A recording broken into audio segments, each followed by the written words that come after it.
L'univers des champignons est vaste et souvent méconnu. Ce que l'on nomme champignon n'est d'ailleurs que le fruit ou la partie visible de cet organisme qui vit dans le sol, à l'abri des regards et ne se dévoile qu'à la faveur de conditions climatiques favorables.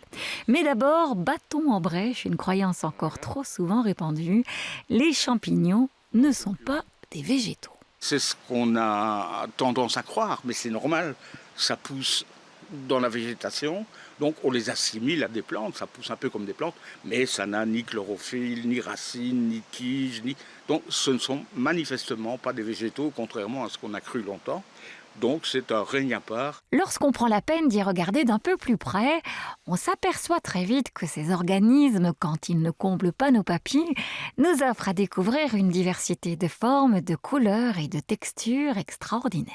Ils ne sont pas là pour décorer les sous-bois, ils ne sont pas là pour agrémenter nos palais, ils sont surtout là parce qu'ils ont un rôle capital. C'est un décomposeur de tout premier ordre. Donc sans les champignons, les feuilles qui s'accumulent d'année en année finiraient par atteindre la cime des arbres. Heureusement, il y a les champignons qui sont là, visibles ou pas, parce que la plupart des champignons ne sont pas visibles, mais qui décomposent les feuilles, qui décomposent également les cadavres d'animaux, etc. Donc rien que ce rôle-là est déjà essentiel.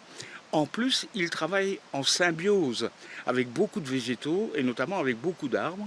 Il y a des arbres qui ont besoin de la présence des champignons pour pouvoir s'épanouir, pour pouvoir être là, tout simplement. Leur rôle est donc essentiel, on pourrait presque dire sans champignons, pas de forêt. Aussi, il s'agit de ne pas cueillir n'importe quoi, n'importe où, n'importe comment. Le seul endroit où on peut cueillir ce qu'on veut, quand on veut, comme on veut, c'est sur sa propriété à soi. En dehors de sa propriété, il faut l'accord du propriétaire si c'est une propriété privée. Et si c'est une forêt domaniale, par exemple, il faut respecter certaines règles. On ne quitte pas les chemins et sentiers, ou alors un tout petit peu, mais on ne s'éloigne pas dans la forêt. On cueille 10 litres par personne et par jour, pas plus. On ne vend pas, parce que pour vendre ces champignons, il faut avoir respecté d'autres règles en matière de TVA, etc. Donc voilà les règles légales. Pour le reste, les champignons se respectent, c'est-à-dire qu'on les cueille toujours avec modération. On ne décime pas complètement une station, sinon sa survie va être mise en péril. Alors les arrache-t-on, les coupe-t-on, ça, il y a les deux écoles à part égale. Hein. Lors de votre cueillette, respect et modération seront vos meilleurs guides pour le bien-être de Dame Nature, mais aussi le vôtre. En effet, les champignons ont la réputation d'être non seulement difficiles à digérer, mais aussi chargés en métaux lourds. Il y en a qui sont par exemple spécialisés dans le césium radioactif, le bolébé en particulier.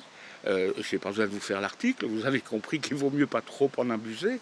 Mais les autres champignons, c'est les métaux lourds en particulier, ils accumulent. Or vous savez que notre organisme accumule aussi les métaux lourds, il ne les élimine pas. Et qu'à la longue, on risque des petits problèmes aussi. Les produits phytosanitaires sont accumulés également par les champignons. Donc il faut faire preuve de modération quand on les mange. La prudence sera encore de mise quand il s'agira d'aller ramasser les champignons de prairie, le fameux rosé des prés, proche parent du champignon de Paris. Il a plusieurs sosies qui, eux, sont toxiques. Enfin, soyez attentifs aux annonces de chasse. Cette saison est éotique. Elles aussi sont source de bien des maux et toujours présentes en cette période tapis dans les sous-bois ou les herbes hautes.